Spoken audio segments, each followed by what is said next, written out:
জুলাই আন্দোলনে মানবতা বিরোধী মামলা সাবেক মেয়র আতিক সহ ৬ জন নেওয়া হবে আন্তর্জাতিক অপরাধ ট্রাইব্যুনালে। পালিয়ে থাকা আওয়ামী লীগ নেতাদের সামাজিকভাবে বয়কট করতে আন্দোলনে নেমেছে যুক্তরাজ্য বিএনপি।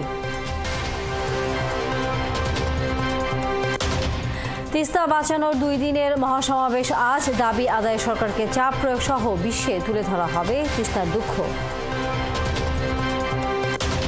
বিভিন্ন অপরাধে জড়িত থাকার অভিযোগ, ২ দিনে অন্তত ১৭০ জন পাকিস্তানিকে ফেরত পাঠালো ১১টি দেশ। অবশেষে গোলের দেখা পেলেন নেইমার জুনিয়র। ব্রাজিলিয়ান লিগে ৩-১ জিতেছে ক্লাব সান্তোস।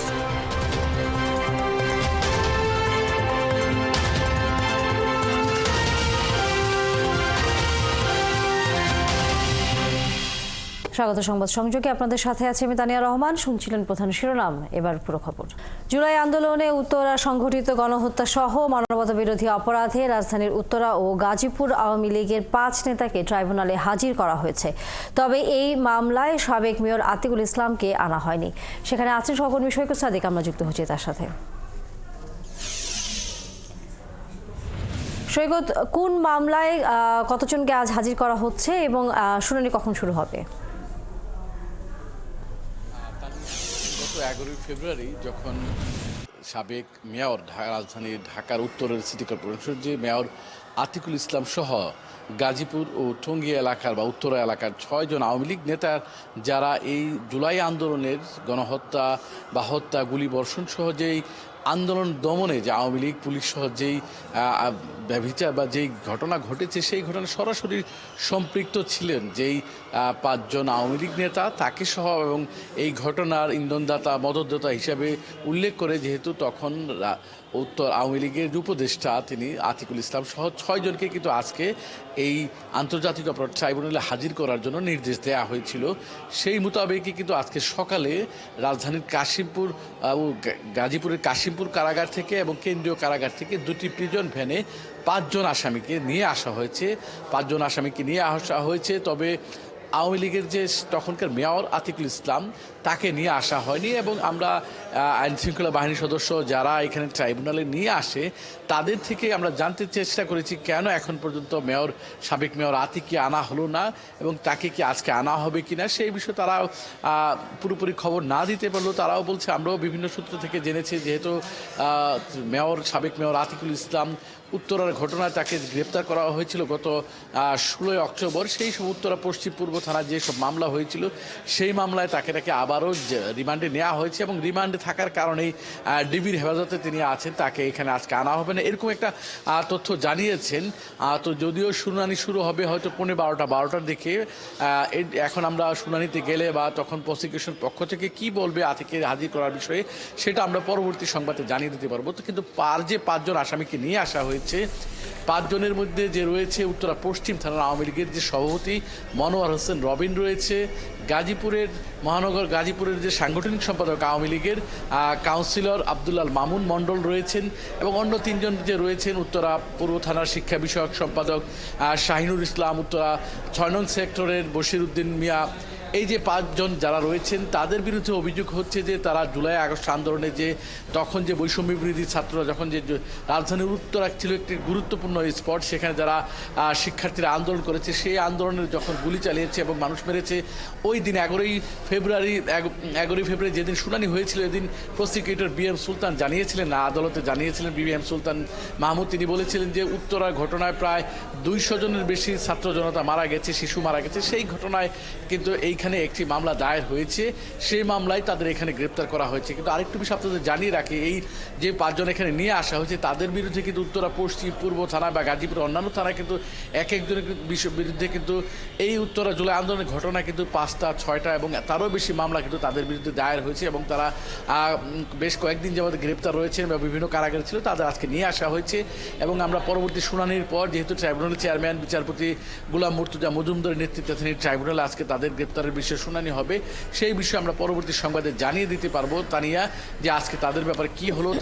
ধন্যবাদ সৈকত সাদিক। নিশ্চয়ই আমরা সেই খবর জানবার জন্য আবারও ফিরে আসবো আপনার কাছে। দর্শক সহকর্মী সৈকত সাদিক ছিলেন এতক্ষণ আন্তর্জাতিক অপরাধ ট্রাইব্যুনাল থেকে। পালিয়ে থাকা আওয়ামী লীগ নেতাদের সামাজিকভাবে বয়কট করতে আন্দোলনে নেমেছে যুক্তরাজ্য বিএনপি। চলছে সপ্তাহব্যাপী লিফলেট বিতরণ কর্মসূচি। যুক্তরাজ্য বিএনপির সভাপতি এম এ মালিক এবং সাধারণ সম্পাদক কায়সার এম আহমেদের নেতৃত্বে এই কর্মসূচি চলছে। যুক্তরাজ্যের মতো গণতান্ত্রিক দেশে গণহত্যাকারীদের ঘুরে বেড়ানো দেশটির জনগণের জন্য হুমকি বলেও মনে করছেন নেতাকর্মীরা। বিস্তারিত আরিফ মাহফুজের প্রতিবেদনে। পতিত শেখ হাসিনা সরকারের 15 বছরের শাসনামলে দেশে টাকা লুট করে বিদেশে পাচার করেছেন অগণিত আমলা, এমপি, মন্ত্রী। 5ই আগস্ট হাসিনা সরকারের পতনের পর দেশ ছেড়ে পালিয়েছেন আওয়ামী লীগ নেতারা। অনেকেই আশ্রয় নিয়েছেন যুক্তরাজ্যে। পালিয়ে আসা আওয়ামী লীগ নেতাদের বয়কট করতে আন্দোলনে নেমেছে যুক্তরাজ্য বিএনপি। জনসচেতনতা তৈরি করতে লন্ডনে সপ্তাহব্যাপী বিতরণ করা হচ্ছে লিফলেট। বাংলাদেশের লক্ষ কোটি টাকা পাচার করে এই দেশে চুরি করে ডাকাতি করে নিয়ে আসে। এদের সাথে প্রবাসী আমরা বাংলাদেশি প্রেমিক, আমাদের সাথে ওদের কোনো সম্পর্ক রাখা যাবে না, বয়কট করতে হবে। সাবেক এমপি, মন্ত্রী, মেয়র এরা রাস্তাঘাটে ঘোরাফেরা করছে। এই আওয়ামী লীগ ক্রিমিনাল বাকশালীরা যাতে রাস্তাঘাটে না চলে, মানুষের জন্য ডেঞ্জার তারা। 21শে ফেব্রুয়ারি আন্তর্জাতিক মাতৃভাষা উপলক্ষে ভাষা শহীদদের স্মরণে শ্রদ্ধা জানাতে আওয়ামী লীগের নেতাকর্মীরা যাতে লন্ডনে শহীদ মিনারে ঢুকতে না পারে এর জন্য কঠোর হুঁশিয়ারি দিয়েছেন বিএনপি নেতারা। কোনো গণহত্যাকারীকে আমরা সাথে নিয়ে শহীদ মিনারে যাব না। আমরা কোনো অবস্থাতেই এই শহীদ মিনারকে অপবিত্র করতে দেব না। ভারতকে আমরা অনুরোধ জানাবো যে ভারত বাংলাদেশকে এনিমি হিসাবে ট্রিট না করার জন্য, কারণ শেখ হাসিনাকে হ্যান্ডওভার করে বাংলাদেশের সাথে বন্ধুত্বের পরিচয় দেওয়া হোক। আওয়ামী লীগকে বয়কট করতে ব্রিটিশ রাজপথে সোচ্চার হয়েছে যুক্তরাজ্য বিএনপি। গণহত্যাকারী শেখ হাসিনাকে ফিরিয়ে দিতে ভারতের প্রতি জোর দাবি নেতাদের। সকল বিচার বহির্ভূত হত্যার বিচারের মাধ্যমে আগামীতে প্রতিষ্ঠিত হোক গণতন্ত্রের নতুন জাগরণ, এমনটি প্রত্যাশা সকলের। আরিফ মাহফুজ, 71, লন্ডন। লালমনিরহাটের তিস্তায় মেগা প্রকল্প বাস্তবায়নে আগামী 2 দিনের মহাসমাবেশকে ঘিরে চলছে ব্যাপক প্রস্তুতি। বিকেলে আন্দোলনের উদ্বোধন করবেন বিএনপির মহাসচিব মির্জা ফখরুল ইসলাম আলমগীর। এ বিষয়ে বিস্তারিত জানাতে লালমনিরহাট থেকে যুক্ত হচ্ছেন সহকর্মী শাফিউল ইসলাম পাটোয়ারি মিলন। সামিউল, জানাবেন সমাবেশের প্রস্তুতির খবর এবং একই সাথে তিস্তাপাড়ের মানুষের প্রতিক্রিয়াও।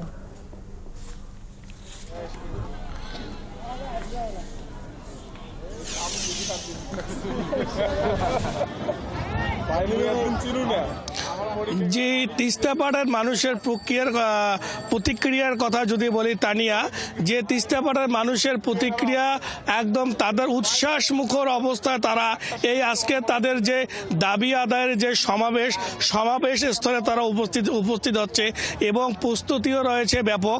সময় যত গড়িয়ে যাচ্ছে লোকজন বিভিন্ন স্থান থেকে ছুটে যাচ্ছে এই সমাবেশ স্থলে, যে তাদের যে দাবিটুকু পূরণের জন্য তারা যে সকাল থেকে তারা বিভিন্ন স্থান থেকে তারা এই তিস্তা মেগা প্রকল্প বাস্তবায়নের যে দাবি যে এলাকা, এই এলাকাটুকু যে তিস্তা ব্রিজ তাদের যে স্থান, এই স্থানে তারা জমায়েত হওয়ার জন্য তারা উদ্যোগ নিচ্ছে এবং অনেকেই ছুটে আসছে। আমরা যে আপনার মাধ্যমে আমি দর্শককে দেখাতে চাচ্ছিলাম যে জাগো বাহে তিস্তা বাঁচাও, এই আন্দোলনের যে ব্যানার নিয়ে বিভিন্ন স্থান থেকে যে লালমনিরহাট সদর এবং পৌরসভার যে অঞ্চলগুলো রয়েছে, তাছাড়া বিভিন্ন সংগঠন যে রয়েছে সংগঠনের থেকেও তারা এখানে উপস্থিত হচ্ছে। যে তাদের দাবি একটাই, তিস্তা মেগা পরিকল্পনা বাস্তবায়নের যে তাদের যে দাবি, এই দাবিটির জন্য দ্রুত বাস্তবায়ন করা হয়, এটি তারা তিস্তাবাসী আশা করছে এবং তারা দীর্ঘ প্রত্যাশা নিয়ে তারা এখানে তারা এখানে এই সমাবেশে তারা যোগদান করছে, যে তাদের যে দাবিটুকু যেন পূরণ হয়। আর ইতিমধ্যে যে তাদের জন্য বিভিন্ন যে প্যান্ডেলগুলো রয়েছে, প্যান্ডেলগুলো আমরা দেখেছি কানায় কানায় পরিপূর্ণ অবস্থা রয়েছে।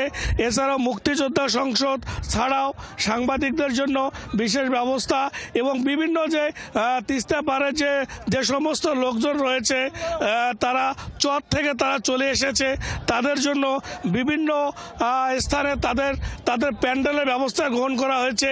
তবে তানিয়া সময় যত গড়িয়ে যাচ্ছে লোকসংখ্যা তত আরও বৃদ্ধি পাচ্ছে। তবে আজকে বিকেল 4টায় এই তিস্তা বাঁচাও আন্দোলনের যে মেগা প্রকল্পের সমাবেশ উদ্বোধন করবে। উদ্বোধনের আগে আমরা আশা করছি যে এই পুরো মাঠটুকু পরিপূর্ণ অবস্থা হয়ে যাবে। ইতিমধ্যে বাসে করে, কেউ সাইকেলে, কেউ পায়ে হেঁটে, কেউ অনেকে রাত্রি যাপন করবে। যেহেতু ধন্যবাদ আপনাকে। আমরা নিশ্চয়ই ফিরবো আবারও সমাবেশের খবর জানবার জন্য। দর্শক সহকর্মী সামিউল ইসলাম পাটোয়ারি মিলন ছিলেন এতক্ষণ লালমনিরহাট থেকে। অভিনব বন্টন এবং মেগা প্রকল্প বাস্তবায়নের দাবিতে আজ তিস্তা পারে 48 ঘন্টার অবস্থান কর্মসূচি পালন করবে সংগঠন তিস্তা নদী রক্ষা আন্দোলন। সকাল থেকে প্রস্তুতি নিতে শুরু করেছে সংশ্লিষ্টরা। এদিকে 48 ঘন্টার অবস্থান কর্মসূচি ডাক দেওয়ার পর হঠাৎই বাড়তে শুরু করেছে তিস্তার পানি। বৃষ্টিপাত ছাড়া এমন পানি বৃদ্ধিকে স্বাভাবিকভাবে দেখছেন না স্থানীয়রা। তাদের দাবি, কর্মসূচিতে বিঘ্ন ঘটাতে পানি ছাড়তে শুরু করেছে ভারত। অবশ্য পানি উন্নয়ন বোর্ড এই প্রবাহকে স্বাভাবিক বলছে।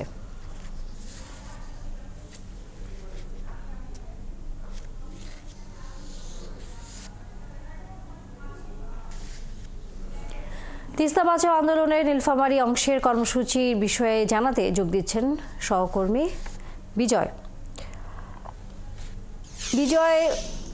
কত মানুষ জড়ো হয়েছে এই কর্মসূচিতে এবং তিস্তা পাড়ের মানুষের প্রত্যাশা কি এই কর্মসূচি নিয়ে? তানিয়া, প্রথমে জানিয়ে রাখি যে এই তিস্তা হচ্ছে এক সময়ের আমাদের এই অঞ্চলের বিশেষ করে নীলফামারী সহ কুড়িগ্রাম, লালমনিরহাট এবং গাইবান্ধা, বগুড়া 5টি জেলার মানুষের আর কি আপনার একসময় আশীর্বাদ ছিল। কিন্তু ভারতের একতরফা পানি প্রত্যাহারের কারণে এই তিস্তা এখন আমাদের জন্য একেবারে অভিশাপে পরিণত হয়েছে। ইতিমধ্যে বিভিন্ন সময় আপনার আন্দোলন দাবি জানিয়ে আসছে এই তিস্তা পাড়ের মানুষেরা। ইতিপূর্বে বিগত সরকারের আমলে এই তিস্তা মহাপরিকল্পনা বাস্তবায়ন এবং তিস্তার পানি ন্যায্য হিসা চুক্তিকে সামনে রেখে তারা যে অপরাজনীতি করে আসছে, সেই প্রেক্ষিতে আজকে আপনার এই নীলফামারী সহ 5টি জেলার মানুষ একত্রিত হয়েছে যে তাদের এই তিস্তার যে ন্যায্য হিসা এবং হচ্ছে আপনার যে মহাপরিকল্পনা এটা দ্রুত বাস্তবায়ন যাতে করতে পারে, সেই ক্ষেত্রে তারা আন্দোলনের ডাক দিয়েছে তিস্তা বাঁচাও নদী বাঁচাও আন্দোলন কমিটি। ইতিমধ্যে নীলফামারীর অংশে প্রায় 10,000 লোকের একটি সমাগম তারা উপস্থিত করবেন, যেখানে আপনার নেতৃত্বে আছেন জেলা বিএনপির নেতৃবৃন্দ রয়েছেন। তাদের সহযোগিতায় তারা বিভিন্নভাবে সাধারণ মানুষ থেকে সর্বস্তরের মানুষ যারা আছেন, বিভিন্ন রাজনৈতিক দল থেকে শুরু করে পেশাজীবী সংগঠন সকলে কিন্তু আপনার উপস্থিত হবেন।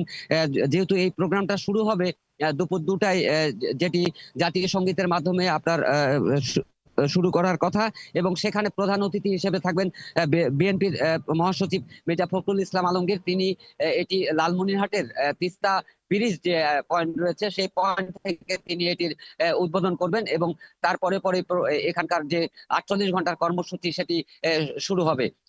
যেহেতু এই কর্মসূচিকে ঘিরে গত 7 দিন থেকে তারা সাধারণ মানুষ এবং স্বেচ্ছাশ্রমের মাধ্যমে বিভিন্নভাবে তারা সমবেত হচ্ছে। পাশাপাশি এই যে পুরা প্রোগ্রামটাকে তারা বাস্তবায়ন করার জন্য ইতিমধ্যে 11টি পয়েন্ট, 5টি জেলার 11টি পয়েন্টে বিভিন্ন জায়গা থেকে মানুষ সমবেত হয়ে তারা কিন্তু তাদের কর্মসূচি বাস্তবায়ন করবেন।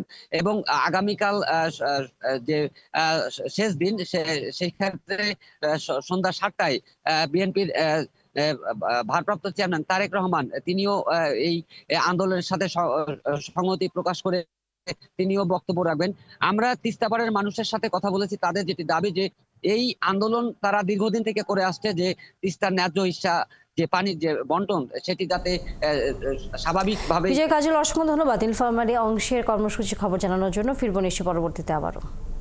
তিস্তায় বসত ভিটে হারিয়ে অনেকেই আশ্রয় হয়েছে নদীর পাড়ের বাঁধে। পরিবার পরিজন নিয়ে কষ্টে দিন কাটলো, এক বুক আশা নিয়ে প্রতীক্ষা করছেন বসত ভিটা ফিরে পাবার। জাগো বাহে তিস্তা বাঁচাই আন্দোলন তাদের এই আশাকে আরও ত্বরান্বিত করেছে। সামিউল ইসলাম মিলনের তথ্য ছবিতে বিস্তারিত। প্রাকৃতিক দুর্যোগ, বন্যা, খরার সাথে যুদ্ধ করে তিস্তা পাড়ে বসবাস করছেন লালমনিরহাটের 3 লাখেরও বেশি মানুষ। সর্বনাশা তিস্তা একদিকে বন্যায় লাখো পরিবারকে নিঃস্ব করে, অন্যদিকে খরায় ফসল না হওয়ায় চরম কষ্টে থাকেন তারা। অসহায় এই মানুষগুলো জানান, বন্যার পর তারা বসতবাড়িতে ফিরে আসলেও নদী ভাঙনে তিস্তার গর্ভে যায় ভিটে মাটি। এখন মাটি টিটি নিবেন নাই পাই, আস্তে আস্তে সরকারি মাটি আসি। মানুষ অত্যাচার করে, খুব ডাংমার করে, ধরো ঢেলাঢেলি করে, টিন ছান্দা করে। তিস্তা ঘর বাড়ি তো ওই তো বানাইছে, মনে করে নদীর ভাঙি যায়, এই ভাঙি যায় তো আমার সর্বশেষ গেছি। বন্যার পানি আসলে যেমন ঢেউ উঠে, তখন বাড়ি যখন উতলিবে ধরে, তখন ওটা তো তখন থাকা যায় না। ভিটেহারা এই পরিবারগুলো অন্যের বাড়ির পেছনে থাকেন আশ্রয়ে। কাজ না থাকলে পেটে ভাত জোটে না তাদের। ওই 2 বার ভাঙছে, 3 বার এবেলা রাস্তায় আসছি। হয়ে গেছে বাবা, মাটি ঘাটি গাছ গাছালি 3 ভাঙা দিছি আমরা। গৃহহারা এই পরিবারগুলো সারাক্ষণই থাকেন আতঙ্কে। প্রতিবেশী দেশ ভারত পানি ছাড়লেই হবে বন্যা, তলিয়ে যাবে অনেক কষ্টের ফসল। তাই তাদের আশা, তিস্তা প্রকল্প হলে রক্ষা পাবেন তারা। তখন দেখিয়ে ভয় লাগে, নদীর পর সব ঘরেও দাঁড়িয়ে থাকে না। লোকে ভাড়া করিয়ে সব মেলা কিছু জিনিসপাতি আমি হারাই ফেলে আসি, হারাই ফেলে যে টানা টেনতে আমার সর্বহারা আসি। এদিকে পানি উন্নয়ন বোর্ড কর্তৃপক্ষ জানান, দ্রুত নদী ভাঙন রোধে কাজ শুরু হবে। অধিক ঝুঁকিপূর্ণ 20 থেকে 45 কিলোমিটার, সেটা আশা করি আমরা 1 মাসের মধ্যেই কাজ শুরু করতে পারবো। এবং এটা হবে আমাদের পূর্ব সতর্কতামূলক কাজ। আমাদের sand cement geo bag dumping করে যে কাজ আমরা করে থাকি, যাতে আমাদের এই বন্যায় আর ভাঙন না থাকে। বহু বছর ধরেই বাঁধের প্রতীক্ষায় আছেন তিস্তা পাড়ের মানুষ। দ্রুত বাঁধ চান তারা। আর তাদের এই আশা পূরণ করতে সোমবার থেকে শুরু হচ্ছে 2 দিনের জাগো বাহে তিস্তা বাঁচাই আন্দোলন কর্মসূচি। শামিল স্বপ্না, 71। দর্শক, তিস্তা মেগা প্রকল্প আন্দোলনের আরও খবর নিয়ে আমাদের সহকর্মীরা যুক্ত হয়েছেন লালমনিরহাট থেকে শফিকুল হক এবং একই সাথে রংপুর থেকে শাহবাজিত আহমেদ। আমরা প্রথমে লালমনিরহাটে আমাদের সহকর্মী শফিকুল হকের কাছে যেতে চাই। শফিকুল হক, আমরা জানি যে এই তিস্তা মেগা প্রকল্প বাস্তবায়নের বিষয়কে ঘিরে এর মধ্যে বিএনপির একটি সমাবেশ সেখানে অনুষ্ঠিত হবার কথা রয়েছে এবং বিএনপির মহাসচিব সেখানে উপস্থিত থাকবেন। জানাবেন সেই প্রস্তুতির খবর সমাবেশের, এবং একই সাথে তিস্তা পাড়ের মানুষেরও আসলে কি ধরনের প্রত্যাশা এই সমাবেশকে ঘিরে, এবং একই সাথে তিস্তার যে এই অনেক দিনের যে এই বাঁধের যে বিরোধিতা তারা করে আসছিলেন, সেটি নিয়েও তারা আসলে সর্বশেষ কি জানিয়েছেন?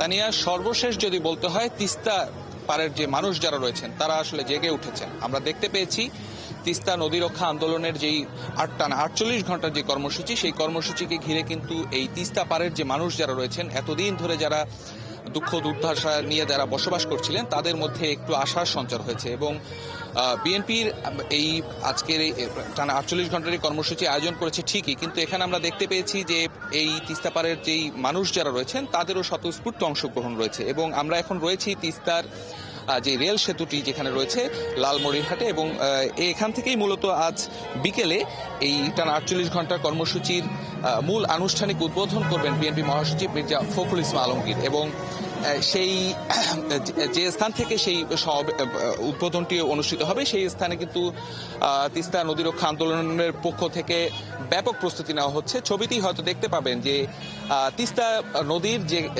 যেখানে এই সমাবেশের মঞ্চ যেখানে তৈরি করা হয়েছে, এটি মূলত একটি নদীর জায়গা, এবং এখানে চর পড়ে, নদী শুকিয়ে চর পড়ে গিয়েছে, এবং সেখানেই মূলত এই সমাবেশের আয়োজন করা হয়েছে নদীর মধ্যের যে অবস্থান সেখানে। এবং তিস্তা পাড়ের যে মানুষ যারা রয়েছেন, এর আগে যেমনটি বলছিলাম, তাদের মধ্যে একটি আশার সঞ্চার হয়েছে। এই কারণে বললাম যে এই আন্দোলনটি কিন্তু দীর্ঘদিনের, যে তিস্তা পাড়ের নদী ভাঙন রোধ করার জন্য তাদের দীর্ঘদিনের দাবি যে তাদের এই নদী ভাঙন রোধ করতে সরকার পরিকল্পনা নিবে, উদ্যোগ নিবে। কিন্তু অনেক ধরনের পরিকল্পনা, অনেক উদ্যোগ আমরা এর আগে নিতে শুনেছি, কিন্তু তার বাস্তবায়ন আসলে হয়নি। যে কারণে এই তিস্তা পাড়ের মানুষের অতীতে যেই সুখের দিন তারা কাটাতেন, সেই সুখের দিনটি তাদের নেই। কারণ খরার সময় এখানে এরকম অবস্থা থাকে, এবং যখন বর্ষার মৌসুম আসে তখন কিন্তু পুরো এই এলাকা তলিয়ে যায় এবং সে তখন নদী ভাঙনেরও একটা বিষয় আমরা দেখি। তো আজকের এই যেই টানা 48 ঘন্টার লাগাতার কর্মসূচি ঘোষণা করা হয়েছে জাতীয় তিস্তা নদী রক্ষা কমিটির পক্ষ থেকে, সেই কর্মসূচিটি কিন্তু তিস্তা নদীর দুপারের যেই অঞ্চল রয়েছে তার মধ্যে 11টি স্পটে এই কর্মসূচি অনুষ্ঠিত হবে এবং এই কর্মসূচিতে এখানে তিস্তা পাড়ের যে ঐতিহ্য যেগুলো রয়েছে সেই ঐতিহ্যগুলোর মাধ্যমে তাদের যে দাবি সেই দাবি দেওয়া তুলে ধরা হবে। এর বাইরে যদি বলি, তিস্তা পাড়ের মানুষের সাথে আমাদের কথা বলে যেটি বুঝলাম যে তারা আসলে চান যে এই তিস্তা পাড়ের মহাপরিকল্পনা সেটির যেন অবিলম্বে বাস্তবায়ন করা হয় এবং সেই উদ্যোগটি এই অন্তর্বর্তী সরকারের কাছে তারা এই দাবি তুলতে চান যেন এটি অতি দ্রুত সময়ের মধ্যে এই কর্মসূচি শুরু করা হয় এবং সেক্ষেত্রে চীন অথবা ভারত যাদের অর্থায়নে এই পরিকল্পনা বাস্তবায়নের কথা, সেটি যদি সম্ভব নাও হয় সেক্ষেত্রে যেন নিজস্ব অর্থায়নে এই তিস্তার মহাপরিকল্পনা বাস্তবায়নের উদ্যোগ সরকার নেয়, এমনটি দাবি তারা এখান থেকে করছেন। এর পাশাপাশি বিএনপি কিন্তু এর আগেও আপনি জানেন যে 2014 সালে তিস্তায় লং মার্চ কর্মসূচি তারা পালন করেছিল। এরই ধারাবাহিকতায় আজকে দলীয় ব্যানারে না হলেও এখানে সাধারণ মানুষের অংশগ্রহণের মধ্য দিয়ে তারা এই কর্মসূচির আয়োজন করতে যাচ্ছে। নিশ্চয়ই একই সাথে নিশ্চয়ই আমরা আপনার মাধ্যমে শফিকুল, তিস্তা পাড়ের মানুষের যে অনেক দিনের আকাঙ্ক্ষার যে জায়গাটি আপনি নিজেও বলছিলেন যে অন্তর্বর্তী সরকারের কাছে তারা এক ধরনের দাবি আসলে চায় যে এই বিষয়টি সমাধান করা হোক। পরবর্তীতে নিশ্চয়ই সাধারণ মানুষের কথা আপনার মাধ্যমে আমরা জানতে পারবো। ধন্যবাদ আপনাকে। দর্শক, আমাদের সহকর্মী শফিকুল হক ছিলেন। লালমনিরহাটের তিস্তায় মেগা প্রকল্প বাস্তবায়নে যে সমাবেশ বিএনপি করবে এবং একই সাথে সেখানকার সাধারণ মানুষের কথা নিয়ে আমরা রংপুরে যাব। আমাদের সহকর্মী শাহ বাজিদ আহমেদও যুক্ত আছেন আমাদের সাথে। বাজিদ, প্রকল্প এবং সমাবেশ দুটি ঘিরেই নিশ্চয়ই তিস্তা পাড়ের মানুষের ভিতরে আশা আজকে একটু অন্যরকম। তাদের কথা জানানোর পাশাপাশি কত দ্রুত আসলে এই প্রকল্পের যে উদ্যোগটি নেওয়া হয়েছে সেটি বাস্তবায়ন করা সম্ভব বলে সেখানকার কর্মকর্তারা জানাচ্ছেন।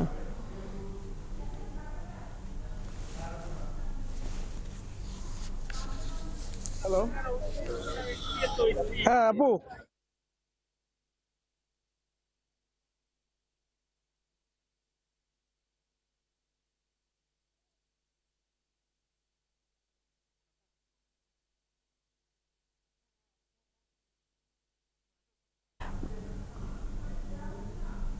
বাজিদ, আশা করি আপনি আমাকে শুনতে পাচ্ছেন। প্রকল্প এবং সমাবেশ ঘিরে তিস্তা পাড়ের মানুষের কথা জানাবেন আমাদের।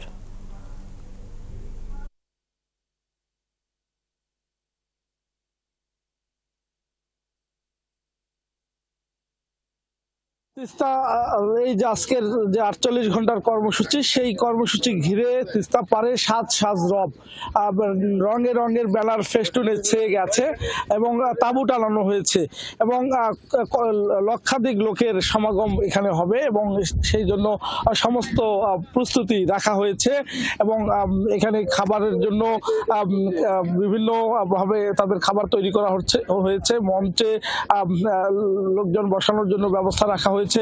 পাশাপাশি আজকে বিভিন্ন সামাজিক সাংস্কৃতিক সংগঠনের নেতারাও কিন্তু এই আজকের এই কর্মসূচিকে তারা কিন্তু সংহতি জানিয়েছেন এবং জাগোবাহে তিস্তা বাঁচাই এই স্লোগানকে সামনে রেখে তিস্তা নদীর তীরবর্তী অঞ্চলের হাজারো মানুষের ঢল ইতিমধ্যে কিন্তু মানুষজন আসতে শুরু করেছে। মঞ্চে একাধিক মঞ্চ করা হয়েছে নদীর দুই পার ঘেঁষে।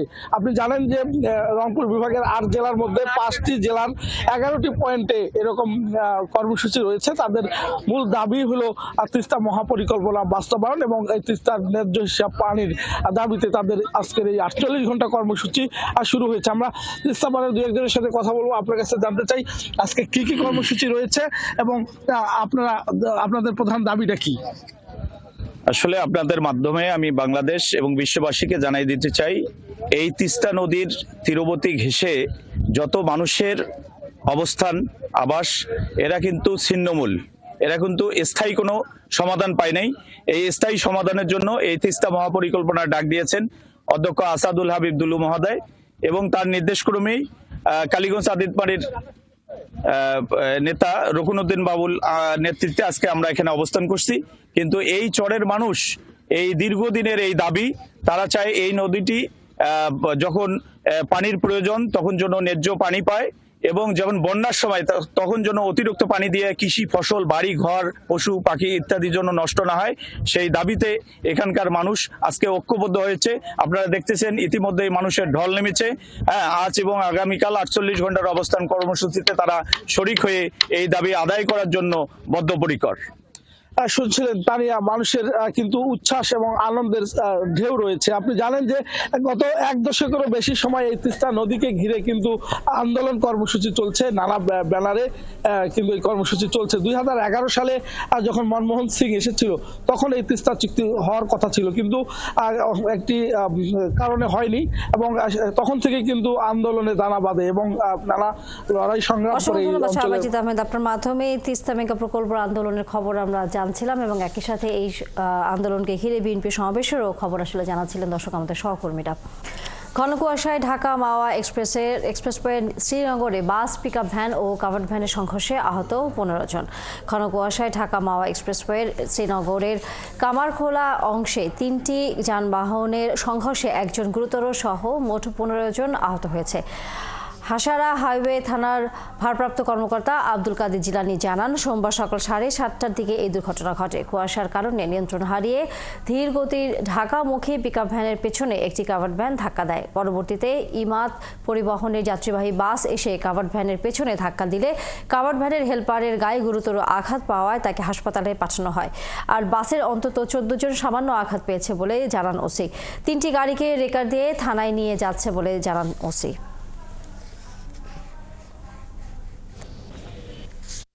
কুয়াশার কারণে ঢাকা মাওয়া এক্সপ্রেসওয়ের কামারখোলা নামক স্থানে একটি পিকআপকে একটি কাভার্ড ভ্যান মেরে দেয়। এর পিছনে একটি ইমাদ গাড়ি এসে লেগে দেয়। এরপরে আরও একটা গাড়ি তার পিছনে এসে একটি বাস মেরে দেয়, সেটা হচ্ছে পূর্বাশা। এই মোট 4টি গাড়ির সংঘর্ষের কারণে বেশ কয়েকজন যাত্রী আহত হয়, কয়েকজন আটকা পড়ে। আমরা ফায়ার সার্ভিস শ্রীনগর থেকে এসে আহতদেরকে আমাদের যে রেস্কিউ সরঞ্জাম আছে সেগুলো দিয়ে উদ্ধার করে তাদেরকে শ্রীনগর স্বাস্থ্য কমপ্লেক্সে প্রেরণ করি। বান্দরবনের লামায় এবার 22 জন রাবার শ্রমিককে অপহরণ করেছে সন্ত্রাসীরা। শনিবার রাতে উপজেলার ফাঁসিয়াখালী ইউনিয়নের দুর্গম গলমারার মুরুংঝিরি পাড়া থেকে তাদের অপহরণ করা হয়। কে বা কারা এর সাথে জড়িত সে বিষয়েও কিছু জানা যায়নি। এদিকে খবর পাওয়ার পর পুলিশ, বিজিবি ও সেনাবাহিনী সদস্যরা অপহৃতদের উদ্ধারে অভিযান চলছে। বিষয়টি নিশ্চিত করে লামা থানার ভারপ্রাপ্ত কর্মকর্তা মোহাম্মদ শাহাদাত হোসেন জানিয়েছেন, অপহৃতদের মধ্যে 16 জন কক্সবাজারের রামু ও ঈদগাঁ এবং বান্দরবনের নাইখানছড়ি উপজেলার বাসিন্দা। তবে 6 জনের নাম পরিচয় পাওয়া যায়নি। উপজাতীয় সশস্ত্র গোষ্ঠী তাদের অপহরণ করে নিয়ে গেছে বলে ধারণা করছে স্থানীয়রা। এর আগে গত 1 ফেব্রুয়ারি একই উপজেলার সরই ইউনিয়নের লিংপুং এলাকা থেকে 7 শ্রমিককে অপহরণ করেছিল সন্ত্রাসীরা। পরে যৌথ বাহিনীর অভিযানের মুখে তাদের ছেড়ে দেওয়া হয়।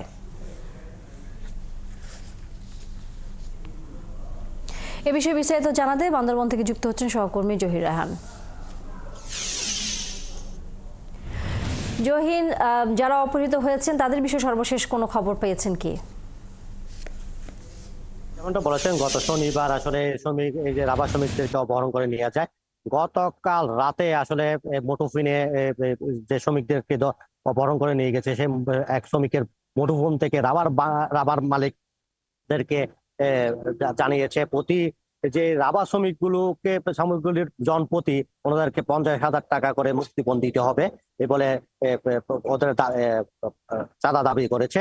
এখনো পর্যন্ত আসলে তাদের উদ্ধারে কোনো তথ্য আমরা জানতে পারিনি। নিরাপত্তা বাহিনী ওইখানে এলাকায় রয়েছে, অভিযান চালাচ্ছে বলে আমাদেরকে জানিয়েছেন। তবে বিস্তারিত কোনো তথ্য এখনো পর্যন্ত আমাদেরকে জানানো হয়নি। আজকে ভোর সকালে আসলে রাবার যে মালিক রয়েছে শাহজাহান যেটা জানিয়েছে, গতকাল রাতে আসলে এখানে যে শ্রমিকদের অপহরণ করা হয়েছে, শ্রমিকদের মুঠোফোন থেকে তাদেরকে এই মুক্তিপণের বিষয়টা জানিয়েছেন, দাবি করেছেন বলে জানিয়েছেন। আপনার মাধ্যমে আমরা ফিরবো নিশ্চয়ই বান্দরবনের খবর জানবার জন্য। দর্শক সহকর্মী জহির রায়হান ছিলেন এতক্ষণ বান্দরবন থেকে। ভারত ম্যাচের আগে মধুর এক সমস্যায় টিম বাংলাদেশ। ওডিআইতে ইনফর্ম জাকিরকে খেলাতে গেলে তাওহিদ হৃদয়ে থাকতে হতে পারে সাইডলাইনে। আবার মিরাজের ব্যাটিং পজিশন কি হবে হয়তো এখনও ভাবছেন শান্ত আর সিমন্স। চ্যাম্পিয়ন্স ট্রফির মঞ্চে 2 অভিজ্ঞ মুশফিক রিয়াদকে আরও প্রোঅ্যাক্টিভ দেখতে চান টাইগার দলপতি। সাইফুর উপকার রিপোর্ট।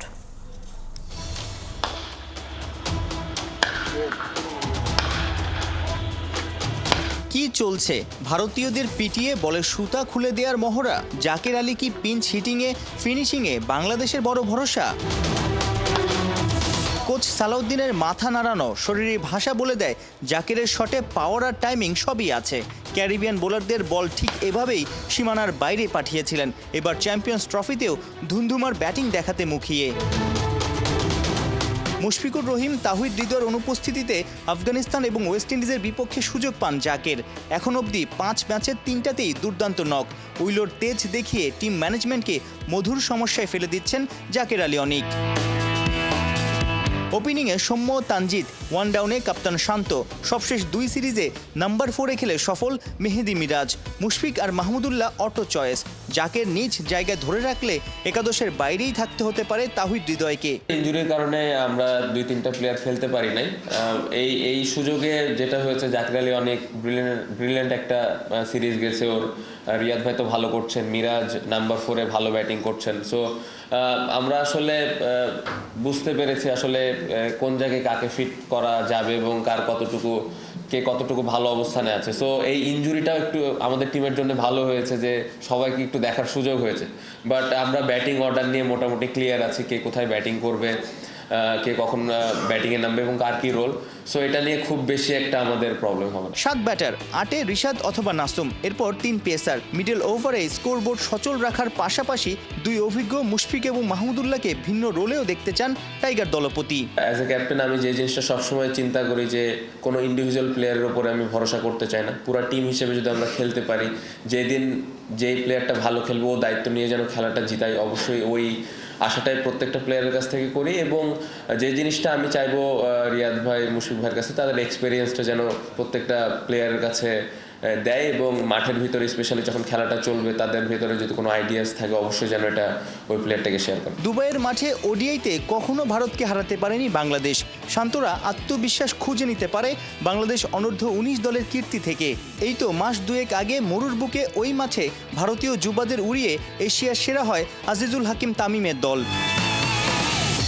সাইফুর রূপক, 71।